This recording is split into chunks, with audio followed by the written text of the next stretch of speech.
Yuk jadi bagian dari dakwah kami. Dukung operasional dakwah dan sosial kami, raih pahala amal jariah yang terus mengalir sampai hari kiamat. Innal hamdalillah, segala puji dan puja kehadirat Allah. Nahmaduhu wa nasta'inuhu wa nastaghfiruh. Hanya kepadanya kita memuji, meminta pertolongan serta bertobat dari dosa-dosa kita. Wa na'udzu billahi min syururi anfusina. Dan hanya kepada Allah pula kita meminta agar dijauhkan dari keburukan-keburukan diri kita. Wa min sayyiati a'malina, dan dari segala dosa yang pernah kita lakukan. May yahdihillahu fala mudhillalah, barang siapa yang telah Allah berikan petunjuk maka tidak akan pernah sesat selamanya. Wa may yudlilhu fala hadiyalah, dan barang siapa yang telah Allah sesatkan maka tidak akan mendapatkan petunjuk selamanya. Asyhadu an la ilaha illallah wahdahu la syarikalah wa asyhadu anna Muhammadan abduhu wa rasuluh. Saya bersaksi tiada Tuhan yang berhak disembah kecuali Allah, dan Muhammad benar-benar hamba juga utusannya. Allah mengingatkan dalam firman-Nya, ya ayyuhalladzina amanu taqullaha haqqa tuqatih wa la tamutunna illa wa antum muslimun. Hai sekalian orang-orang yang beriman, bertakwalah kepada Allah, tunduk dan patuhlah sebenar-benar takwa dan tunduk, dan jangan kalian meninggal dunia kecuali dalam keadaan Islam. Di ayat yang lain Allah mengingatkan, ya ayuhan nasu taqu rabbakumul ladzi khalaqakum min nafsin wahidah wa khalaqa minha zawjaha wa batha minhuma rijalan katsiran wa nisaa wattaqullaha alladzi tasaaluna bihi wal arham innallaha kana 'alaikum raqiba. Hai sekalian manusia, sekali lagi bertakwalah, hanya patuh dan tunduklah kepada Allah yang telah menciptakan kalian dari jiwa yang satu, yaitu Adam alaihissalam, dan telah menciptakan dari jiwa yang satu istrinya Hawa alaihissalam, dan telah banyak memberikan keturunan laki-laki maupun perempuan dari keduanya. Sekali lagi bertakwalah kepada Allah dan jagalah hubungan silaturahim. Sesungguhnya Allah senantiasa mengawasi kalian. Di ayat yang ketiga Allah mengingatkan, ya ayyuhalladzina amanu taqullaha wa qulu qawlan sadida yuslih lakum a'malakum wa yaghfir lakum dhunubakum wa may yuti'illaha wa rasulahu faqad faza fawzan 'azima. Hai sekalian orang-orang yang beriman, sekali lagi bertakwalah kepada Allah dan ucapkan kalimat yang benar, jujurlah. Niscaya dia akan memperbaiki amal-amal perbuatan kalian, mengampuni dosa-dosa kalian. Barang siapa yang mentaati Allah dan Rasulnya, sungguh dia telah mendapatkan kemenangan yang besar. Amma ba'd, fa inna asdaqal hadithi kitabullah. Kita tahu sebaik-baik rujukan umat Islam dalam segala lini kehidupan mereka, terutama ibadah, adalah kitabullah, Al-Quran. Wa khair hadi Muhammadin sallallahu alaihi wa ala alihi wa sahbihi wa sallam. Dan sebaik-baik petunjuk setelah Al-Quran adalah petunjuk Nabi besar Muhammad sallallahu alaihi wa ala alihi wa sahbihi wasallam, yang dikenal dengan as-sunnah. Wa syarrul umuri muhdatsatuha, dan seburuk-buruk perbuatan terutama dalam ibadah yang tidak punya rujukan dari keduanya. Fa inna kulla muhdatsin bid'ah, semua ibadah yang tidak punya rujukan dari keduanya dikenal dengan perbuatan baru dalam agama. Wa nabidatin dhalalah, dan perbuatan baru itu pasti akan membawa pelakunya pada kesesatan. Wa dalam finar, kesesatan akan membawa pelakunya ke dalam api neraka. Saudaraku si iman, kesempatan ini kita akan melanjutkan serial iman dan akan kami bahas tentang masalah hidup dan mati. Sebagaimana sudah sering kami sampaikan di khutbah-khutbah sebelumnya, serial iman di kali ini akan berpasang-pasangan, akan ada bahasan masalah malam dan siang, laki-laki dan perempuan, sehat dan sakit, dan semua yang merupakan tanda-tanda kebesaran Sang Pencipta Allah Subhanahu wa taala. Membahas masalah hidup, dan nanti akan ada khutbah sendiri masalah mati. Ada satu pertanyaan sederhana yang harusnya kita tanyakan pada diri kita semuanya. Renungi, coba satu waktu duduk di sebuah tempat yang sunyi, hanya kita dengan alam semesta ini, hanya kita dengan pandangan yang luas melihat penciptaan Allah Subhanahu wa taala. Coba tanyakan, kenapa saya ada di muka bumi ini? Untuk apa kira-kira saya diciptakan? Kenapa saya harus ada di sini? Apa yang harus saya lakukan? Dan kenapa semua manusia harus melalui sistem yang sama? Lahir dari rahim seorang wanita, walaupun nabi-nabi, orang-orang yang sangat mulia, sama melalui proses sperma ketemu sama sel telur, kemudian menjadi gumpalan darah, daging, tulang, dan seterusnya. Dan akhirnya melahir dalam kondisi lemah, tidak ngerti apa-apa, bahkan semuanya masih serba kurang. Harus dibantu oleh kedua orang tuanya atau orang lain merawatnya. Kemudian mulai melalui proses bayi, anak-anak, semuanya sama. Kemudian mulai proses remaja, dan banyak sekali program-program yang hampir sama, dari membangun rumah tangga, mencari sumber pendapatan hidup, kemudian melalui waktu yang sama, ya pagi, ya siang, ya sore, ya malam, dengan aktivitas yang hampir serupa, makan, bertemu dengan orang, kemudian tidur, beristirahat, bekerja dan segala macam hal, dan akhirnya ditutup dengan kematian. Apakah kita sudah pernah merenung, saudaraku seiman? Kira-kira apa semua maksud dari ini? Apakah berlalu begitu saja? Maka seorang muslim punya jawaban yang jelas. Tujuan dia hidup hanya satu. Tidak ada tujuan yang kedua. Allah kekalkan dalam surah Az-Zariyat, surah nomor 51 ayat 56, ayat yang sering kali kita dengarkan. Wa ma khalaqtul jinna wal insa illa liya'budun. Ma uridu minhum min rizqin wa ma uridu minhum an yut'imun. Innallahu war-razzaqu dzul quwwatil matin. Kata Allah Subhanahu wa taala kekal dari 1400 tahun yang lalu lebih. Ayat ini turun dan akan terus kekal ditilawakan oleh orang beriman sampai hari kiamat. Aku tidak menciptakan jin dan manusia. Seluruh jin dan manusia ada di muka bumi ini lahir dengan seluruh macam hal kegiatan yang sudah kita sampaikan tadi yang hampir mirip satu sama yang lain.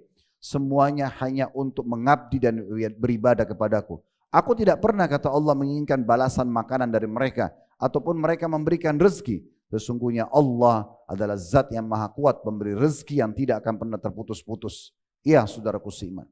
Memang kita hidup untuk sholat, memang kita hidup untuk puasa, berzikir, berdoa, dan ibadah-ibadah yang sudah kita tahu. Ziarah kuburan, jenguk orang sakit, bakti dengan orang tua, mencari rezeki halal. Tidak ada tujuan yang lain. Menuntut ilmu, mempelajari agama ini dan akhirnya menjadi bekal bagi kita.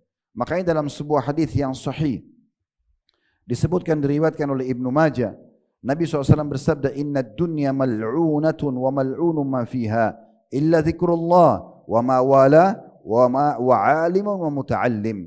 Ketahuilah semua yang ada di muka bumi ini pasti terlaknat, tidak akan pernah ada manfaat ekstranya. Makan, minum, pakaian, belanja itu hanya akan berlalu begitu saja. Hanya akan kita kenang kalau pernah kita makan makanan ini, pernah minum minuman itu, pernah belanja di pasar ini dan seterusnya. Tidak ada sesuatu yang istimewa dan kekal. Maka dikatakan semua ini mal'una, dan mal'un ma fiha. Apapun yang di dalamnya juga sama, pasti punya kekurangan-kekurangan. Kecuali zikrullah, ingat kepada Allah. Berzikir secara lisan ataupun mengingat Allah secara umum. Wa ma walah, dan semua bentuk-bentuk ketaatan yang sudah Allah perintahkan. Baik mengerjakan perintah ataupun meninggalkan larangan. Ini targetnya, ini tujuannya. Dan juga seorang alim yang sibuk belajar agama, kemudian mengajarkan kepada umat manusia tentang perkenalan siapa Tuhan mereka dan apa syariatnya, serta wa muta'allim, atau orang yang sibuk juga belajar. Oleh karena itu, siapapun saudaraku seiman yang detik-detik hidupnya dia lalui semuanya dengan ketaatan kepada Allah, dari ketaatan kepada ketaatan selanjutnya, dari sholat ke sholat selanjutnya, dari zikir ke zikir selanjutnya, dari doa ke doa selanjutnya, baca Quran ke baca Quran selanjutnya, bakti orang tua kepada bakti seterusnya sampai ajalnya datang, atau dia meninggalkan larangan-larangan, menjauhkan diri dan menjaga ekstra agar jangan sampai matanya lihat haram, telinga dengar haram, tangannya menjamah yang haram, kemaluannya menyentuh yang haram, kakinya melangkah ke tempat yang haram. Semua itu berarti tanda-tanda Allah Subhanahu wa taala memilih dan mencintainya. Dijelaskan dalam sebuah hadis diriwayatkan oleh Tirmidzi, Ahmad dan juga disahihkan oleh Syekh Albani. Kata Nabi SAW, "Idza aradallahu bi'abdin khairan ista'malahu." Kalau Allah menginginkan kebaikan pada seorang hamba, pasti Allah akan menggunakannya. Qalu wa kaifa yasta'miluhu? Maka para sahabat bertanya, ya Rasulullah, bagaimana Allah menggunakannya? Qala yuwaffiquhu li'amalin salihin qabla mautih. Maka Allah akan membuat dia dapat taufik, keinginan agar melakukan ketaatan, kemudian ketaatan selanjutnya, lalu sampai dia meninggal dunia atau sebelum dia meninggal dunia. Di dalam riwayat yang lain, diriwayatkan oleh Imam Ahmad, kata Nabi SAW, yahdihillahu azza wa jalla ilal amali salih qabla mauti. Allah akan berikan dia petunjuk agar dia melakukan amal saleh sebelum dia meninggal, terus dia sibuk sampai dia wafat. Thumma yaqbiduhu ala dhalik. Kemudian Allah wafatkan dia dalam kondisi tersebut. Kalau ada seseorang di antara kita juga punya keinginan untuk belajar agama, mau terus mendengarkan ceramah dari ceramah, rindu dari ilmu ke ilmu yang lainnya, dan selalu hatinya bergejolak ingin mengamalkan, ini adalah tanda-tanda kebaikan yang luar biasa. Karena memang akan membantu dia menyempurnakan tujuan diciptakan, yaitu mengabdi kepada Allah Subhanahu wa taala. Karena mengabdi kepada Allah membutuhkan ilmu yang benar, harus berdasarkan wahyu Al-Quran dan Sunnah. Makanya Nabi SAW berkata dalam hadis yang sahih riwayat Bukhari Muslim, "Man yuridillahu bi khairan yufaqqihu fid din." Siapa yang Allah inginkan kebaikan baginya. Makna kebaikan adalah selamat dunia akhirat. Di dunia punya panduan hidup, di akhirat juga dia akan selamat masuk ke dalam surga. Maka Allah akan fakihkan di dalam agama. Ada keinginan gejolak dalam hatinya, mau belajar, mau mendengarkan, serius, mengulang-ulangi ilmu tersebut, semangat menghadiri majelis ilmu, dan terus saja berada dengan komunitas yang bergerak di bidang yang sama. Kalau seseorang sibuk dengan ilmu agama, secara otomatis dia akan tertuju kepada tujuan dia diciptakan. Karena orang kalau sudah punya ilmunya, dia sudah tahu tentang keutamaan Jumat yang sekarang kita hadir, karena kita tahu tentang masalahnya sebuah kewajiban, maka kita akan mengerjakannya. Salat berjamaah di masjid, zikir pagi petang, membaca Al-Quran, amal-amal yang sudah diketahui sebenarnya dan sangat mudah untuk dipelajari. Maka pastikan berarti Allah menginginkan kebaikan buat kita. Di khutbah ini saya ingin sekali menyinggung salah satu sahabat kami yang baru saja wafat rahimahullah, Dr. Abdul Aziz, Kepala Cabang Uhud Tur di Kota Makassar. Baru saja umrah bersama kami kemarin plus Aqsa. Di depan mata saya tahu betul bagaimana muamalah beliau. Sempat Allah mudahkan dia berangkat membiayai juga istrinya untuk pergi ke Aqsa. Salat bersama saya.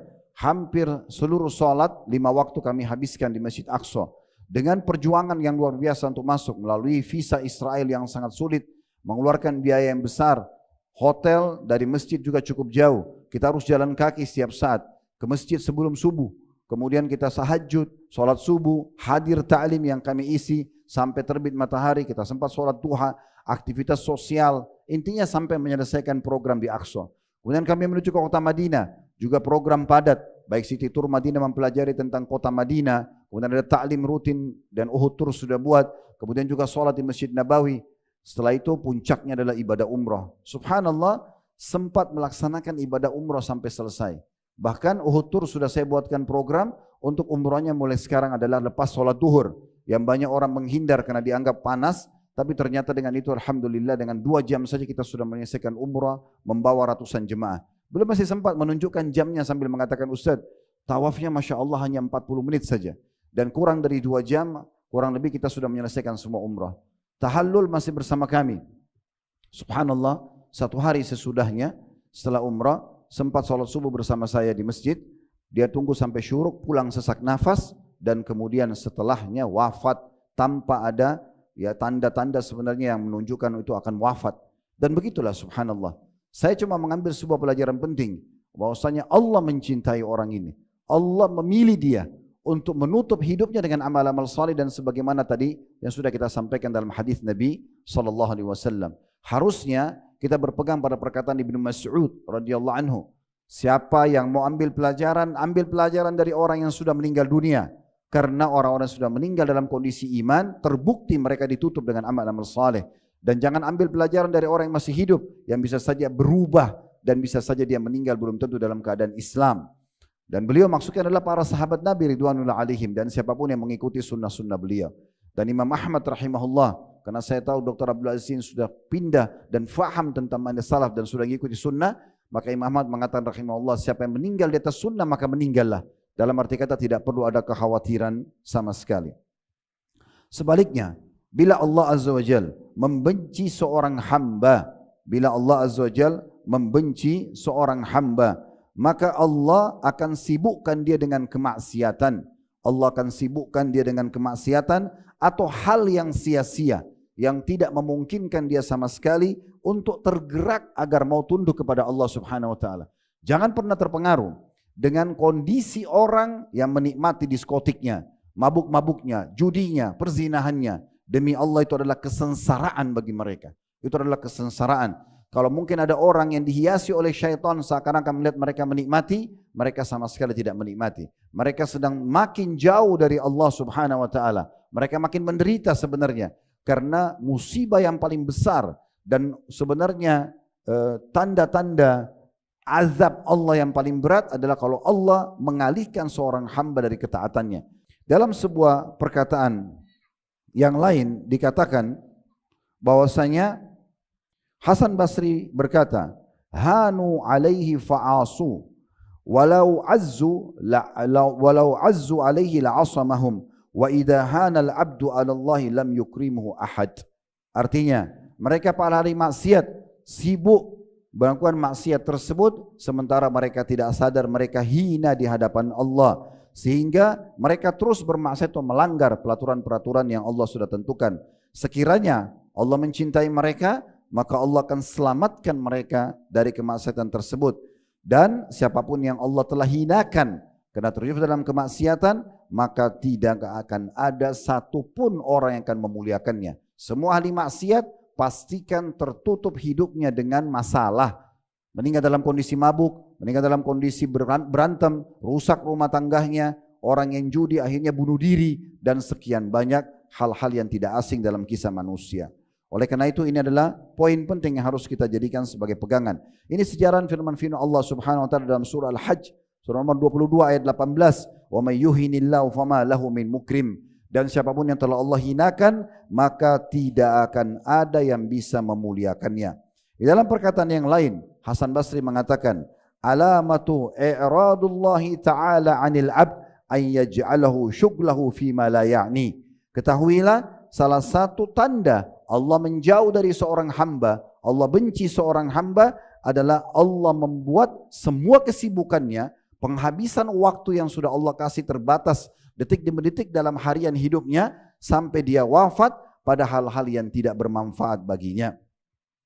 Ulama yang lain juga mengatakan, alamatu i'radullahi ta'ala 'anil 'abd ishtighaluhu bima la ya'ni. Tanda-tanda Allah jauh dari seorang hamba, kita pun bisa menjadikan ini sebagai tolok ukur. Kapan kita jauh dari Allah Subhanahu wa taala? Kapan kita lagi tidak sibuk dengan ibadah-ibadah, malah sibuk dengan hal yang tidak bermanfaat, berarti Allah sedang menjauh dari kita, dan ini musibah yang paling besar. Maka tanda-tanda Allah jauh dari seorang hamba adalah Allah menyibukkannya dengan apa yang tidak bermanfaat baginya. Wa in imru'un zahabat sa'atun min umrihi min ghairi ma khulika lahu lajadirun an tatula alaihi hasratuhu. Kalau ada seorang hamba yang tersibukkan bukan pada hal tujuan dia diciptakan, maka orang seperti ini harus menyatakan dirinya akan menghadapi penyesalan yang sangat panjang atau abadi. Betapa banyak ayat-ayat Al-Quran bicara tentang masalah penyesalan orang-orang. Berapa banyak Allah Subhanahu wa taala ingatkan contoh-contoh di tengah-tengah masyarakat. Di antaranya firman Allah Subhanahu wa taala dalam surah Al-Fajr, surah nomor 89 ayat 24, yaqulu ya laitani qaddamtu li hayati. Semua orang kafir, orang munafik, ahli maksiat mengucapkan kata-kata yang sama di saat menghadapi kematian dan pada hari kiamat. Mereka mengatakan, yaqulu ya laitani qaddamtu li hayati. Mereka akan berkata semuanya, alangkah baiknya andai kata dahulu aku mengerjakan amal saleh semasa hidupku.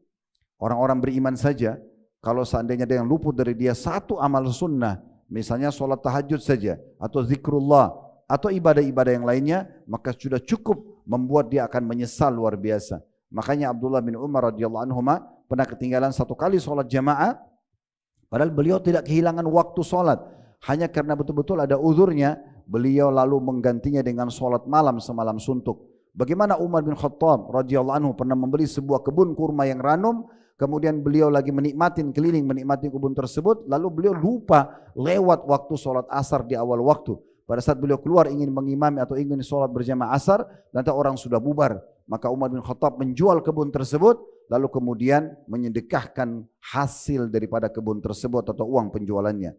Begitu juga di dalam firman Allah Subhanahu wa taala yang Allah Subhanahu wa taala sebutkan dalam surah Al-Ahzab, surah nomor 33 ayat 66. Yauma tuqallabu wujuhum fin nari yaqulu ya laitani ata'na Allah war Rasul. Saya ulangi, yauma tuqallabu wujuhum fin nari yaquluna ya laitana ata'na Allah wa ata'na Rasul. Pada hari di mana wajah mereka dibolak-balikkan dalam api neraka, lalu mereka mengatakan, coba seandainya dulu semasa hidup kita mentaati Allah dan Rasulnya. Penyesalan ini sudah Allah sebutkan. Allah beberkan kepada kita selama kita hidup supaya kita ambil pelajaran. Enaknya menjadi seorang muslim kita diberikan bocoran-bocorannya. Kita ingin tahu dari mana asal muasal manusia, sudah dijelaskan dalam Al-Quran. Kita ingin tahu kenapa kita hidup, sudah dijelaskan. Bagaimana prosesi kematian baik ataupun buruk sudah dijelaskan. Bagaimana kehidupan alam barzah sudah dijelaskan. Bagaimana bahkan kita melewati nanti sirat dan timbangan amal hari kiamat sudah dijelaskan. Dan bagaimana menjadi penghuni surga yang sudah dirincikan semua fasilitasnya. Dari pintu gerbang sampai dayang-dayang, pakaiannya, istanahnya, kebun-kebunnya, dan bagaimana menjadi penghuni neraka yang siksa paling rendahnya saja. Kata Nabi SAW dalam hadis yang sahih diriwayatkan Ibnu Abbas radhiyallahu anhuma, orang yang paling rendah siksaan di neraka adalah Abu Talib, paman beliau sendiri, yang akan diberikan 2 sendal dari api neraka yang membuat kedua otaknya mendidih. Ini orang yang paling rendah. Jangan sampai nanti kita tiba di waktu itu baru kita menyesal. Di dalam firman Allah yang lain dalam surah Al-Haqqah, surah nomor 69, ayat 25 sampai 29. Wa amma man utiya kitabahu bishimali fayaqulu ya laitani lam uta kitabiyah. Adapun orang-orang yang akan menerima bukunya dengan tangan kirinya hari kiamat, jelas dia akan menuju ke neraka, maka dia mengatakan, coba seandainya atau alangkah baiknya jika kitabku ini tidak diberikan kepadaku. Walam adri ma hisabiyah, dan aku tidak tahu hisabku. Ya laitaha kanatil qadiyah, andai saja kematian yang terjadi waktu di dunia itu, yang semua orang akan melaluinya, sudah menjadi pemutus atas segala sesuatunya. Dan dia tidak sangka kalau dia akan dibangkitkan. Ma agna anni maliyah, tidak ada manfaatnya lagi prestasi duniaku. Harta yang sudah aku kejar, rumah, mobil, dan apa saja yang sudah dikejar, tidak ada manfaatnya. Tadi saya bilang, semua ini urusan dunia hanya sekedar perhiasannya, pernak-pernik kehidupan, bukan tujuan utama. Lalu dikatakan ma agna anni maliyah halaka anni sultaniyah, dan telah hilang dan binasa semua kekuasaanku. Indahnya orang itu kalau sibuk dengan ibadah sulit digambarkan. Tetapi kita semua bisa merasakan, apalagi bagi orang yang sudah coba hijrah, coba lebih baik mendekatkan diri kepada Allah Subhanahu wa taala dan meninggalkan apa yang dilarang oleh Allah Subhanahu wa taala. Orang yang merasakan nikmatnya salat, nikmatnya majelis ilmu, nikmatnya zikir, itu adalah orang-orang yang terus-menerus akan merasakan kenikmatannya selama dia coba konsisten dan istiqomah. Dan bagaimana para salafus saleh berusaha sibuk dari satu ibadah ke ibadah yang lainnya. Contoh misalnya Umar bin Khattab radhiyallahu anhu berkata, "Laula thalathun la ahbabtu an akuna qad lahiktu billah." Kalau bukan karena 3 perkara yang aku akan sibuk terus selama di dunia mengisi detik-detik hidupku, maka aku berharap segera aku meninggal saja. Dikatakan yang pertama, laula anni asiru fi sabilillah. Yang pertama adalah kalau aku tidak sibuk untuk berada di jalan Allah, tidak sibuk berada di jalan Allah Subhanahu wa taala. Jadi kalau aku tidak sibuk di jalan Allah, tidak berperang, tidak sibuk dalam apapun jalan Allah, maka berarti aku berharap aku meninggal saja. Yang kedua, wa an ada jabhati lillahi fit turabi sajida, atau aku sibuk untuk meletakkan dahiku di atas tanah untuk sujud kepada Allah. Dan yang ketiga, au ujalisa qauman yaltaqituna tayyibal kalami kama yaltaqitu tayyibat tamr, atau aku duduk dengan komunitas orang-orang yang sibuk memilih tutur kata yang berharga, yang bernilai, zikrullah, nasihat, atau apa saja yang bermanfaat, sebagaimana dipilihnya kurma-kurma yang berkualitas dari kurma yang buruk. Abu Darda berkata radhiyallahu anhu, ini sahabat-sahabat Nabi yang sudah lewat, yang sudah menuju kepada Tuhannya dan sudah berhasil menutup hidupnya dengan keimanan, yang harus jadi contoh bagi kita. Kata Abu Darda radhiyallahu anhu, laula thalathun ma ahbabtul baqa. Kalau bukan karena 3 perkara aku tidak berharap hidup sesaat pun. Yang pertama, sa'atun dhama'ul hawajir.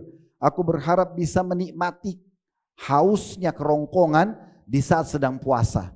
Justru itu yang aku kejar. Kalau bukan karena ini aku tidak berharap hidup. Kebanyakan orang menghindari puasa hanya karena panas, hanya karena cuaca, hanya karena haus. Dia mengatakan justru kata Abu Darda, kalau bukan karena itu aku tidak berharap hidup. Nikmatnya ibadah menahan haus karena Allah itu dirasakan bagi orang beriman. Lalu yang kedua dikatakan wassujudu fil lail, dan sibuk meletakkan kepalaku, dahiku untuk sujud pada malam hari, tahajud. Dan yang ketiga, wa mujalasatu aqwamun yantaquna jayyidal kalam kama yuntaqa atayibut tamr. Dan aku duduk yang ketiga dengan komunitas orang-orang yang sibuk memilih kata-kata mereka, yang ada cuma ilmu, hal-hal yang baik, ide-ide positif, kata-kata yang tutur kata yang santun dan sopan, sebagaimana dipilihnya kurma-kurma yang berkualitas. Dalam riwayat lain, Abu Darda juga berkata, laula thalathun la ahyaitu la ahbabtu alla abqa fid dunya. Kalau bukan karena 3 perkara, aku tidak berharap hidup di dunia sesaat pun. Yang pertama, wad'i jabhi lis-sujud li khaliqi fi ikhtilafil laili wan nahar uqaddimuhu li hayati. Aku sibuk meletakkan dahiku untuk sujud kepada Allah, ya, untuk penciptaku di sepanjang malam dan siang hari, dan itu aku lakukan untuk menyelamatkan diriku sendiri. Kemudian yang kedua, wa zama'ul hawajir. Aku selalu menikmati haus pada saat sedang puasa. Dan yang ketiga, wa muqa'adatu aqwamun yantakuna al-kalama kama yuntaqal faqihah. Dan aku duduk bersama satu komunitas di mana mereka memilih kata-kata sebagaimana dipilihnya buah-buahan. Sebagai penutup, saudaraku seiman, ada sebuah kisah yang unik sekali yang harusnya kita jadikan atau ambil sebagai pelajaran, dan ini lagi viral di Saudi di waktu-waktu sekarang.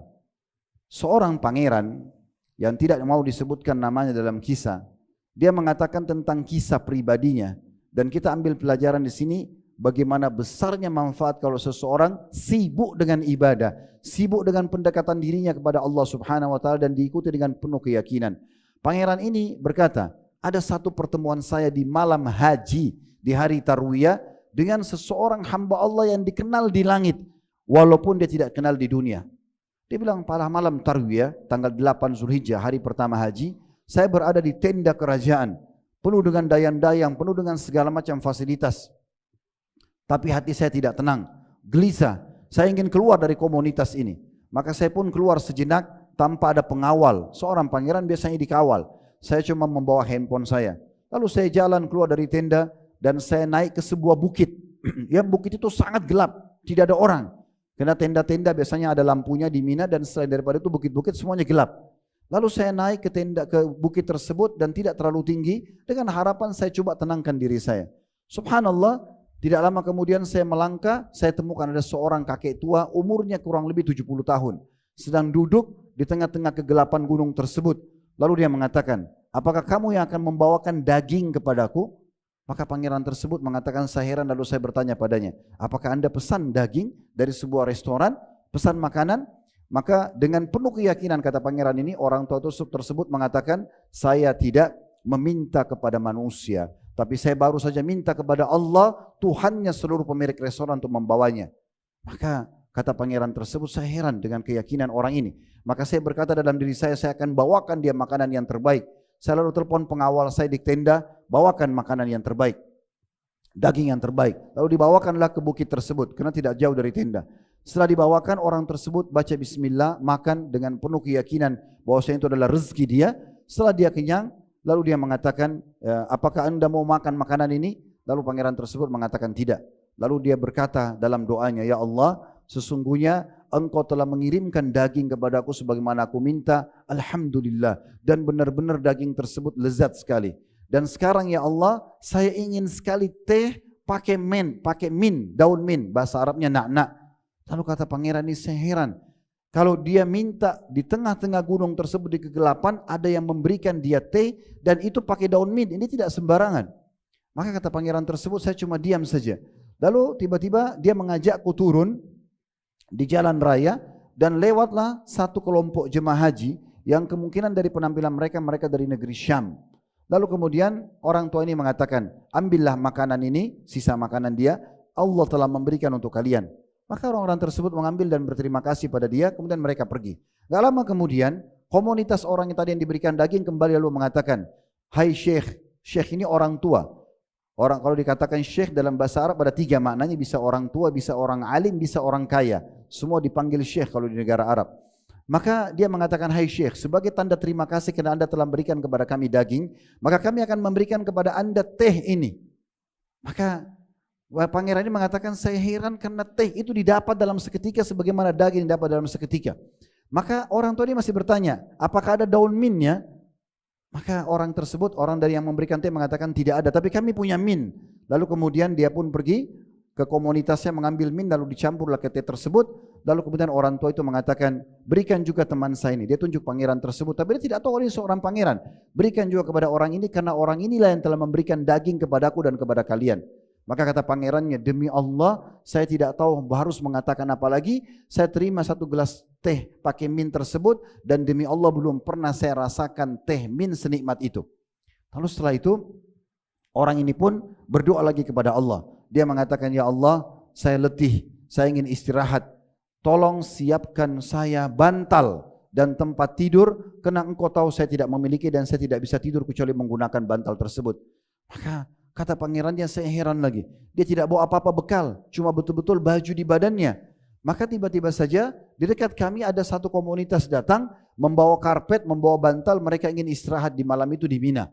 Maka orang tua ini pun pamit mengatakan, bisa enggak saya numpang tidur sama kalian? Maka mereka mengatakan silakan, dikasihlah dia bantal yang terbaik dan tidur di tempat posisi yang paling terbaik. Maka pangeran ini terus memperhatikan apa yang sedang terjadi. Lalu orang tua ini berkata lagi, ya Allah, sesungguhnya engkau telah memberikan kepadaku bantal dan tempat tidur ini, alhamdulillah. Namun udara panas ya Allah, kirimlah angin dingin kepadaku. Maka kata pangeran tersebut, demi Allah tiba-tiba berhembus angin yang dingin. Dan saya sendiri merasakan hembusan tersebut. Lalu orang ini pun hampir tertidur karena nyamannya. Maka kata pangeran ini, saya bertanya, hai Syekh, siapa anda ini? Dia mengatakan, saya salah satu dari hamba-hamba Allah. Tolong jangan ganggu saya karena saya ingin tidur, istirahat. Malam kita atau hari kita masih panjang untuk haji. Besok ada hari Arafah, ada Muzdalifah, lalu kemudian ada 4 hari harus nginap lagi di Mina. Maka kata Syekh, kata pangerannya, orang itu tiba-tiba tertidur. Saya tidak punya pikiran lagi kecuali kembali ke tenda saya dengan saya berlari. Saya tidak berhenti kecuali sampai di tenda dan di situ ada ulama-ulama terbesar terkenal di Saudi sedang ada yang menemani para pangeran. Lalu saya menceritakan kepada pimpinan para ulama tersebut dan dia mengatakan, demi Allah saya ingin sekali ketemu dengan orang tersebut, tolong bawa saya ke sana. Lalu kata pangerannya, saya jalan dengan satu syekh ini dan satu orang lagi ulama besarnya Saudi. Tapi dalam kisah ini semua tidak disebutkan namanya. Lalu kami pergi ke tempat orang tua itu tidur karena tidak jauh dari tenda. Begitu kami tiba, karena sudah waktunya berlalu berapa waktu, orang tua tersebut sudah bangun. Lalu saya tanya, pangerannya bilang, anda mau kemana? Dia bilang, saya sudah mau dekat subuh, saya mau wudu untuk sholat. Lalu kata pangerannya, maaf, apakah anda mengenal saya dan mengenal 2 orang ini? Kata orang tua tersebut dengan penuh keyakinan, iya, saya kenal kalian. Kalian adalah hamba-hamba Allah seperti saya. Kata pangerannya, demi Allah dia tidak peduli dengan nama kami sama sekali. Lalu kemudian saya memberikan kepada dia kartu nama. Kartu nama itu ada nomor pribadi saya tidak kasih kecuali orang-orang khusus. Saya katakan, ini ada telepon saya, kalau butuh apa-apa silakan telepon saya. Dan kalau mau bergabung haji bersama kami. Maka kata pangeran, saya sebutkan nama saya yang sudah dikenal secara internasional namanya seorang pangeran ini. Dan ini adalah si fulan alim ini dan ini si fulan alim tersebut. Tapi kata orang ini, ya saya tahu nama-nama kalian ini adalah hamba-hamba Allah seperti saya. Tetap diulangi, dia tidak peduli sama sekali. Lalu dia kembalikan kartu nama saya seraya mengatakan, kalau saya butuh apa-apa untuk saya minta kepada kamu, saya akan minta kepada Allah yang telah memberikan kamu segala sesuatunya. Dan Allah kalau mau mengirim kepada saya, Allah akan kirimkan kebaikan-kebaikannya baik dari tanganmu atau tangan orang lain. Maka pangeran tersebut terdiam dan juga 2 alim tersebut terdiam. Lalu orang tua ini terakhir kali berdoa seraya mengatakan, ya Allah, engkau tahu kakiku tidak mampu untuk melakukan perjalanan, kirimlah kendaraan untukku.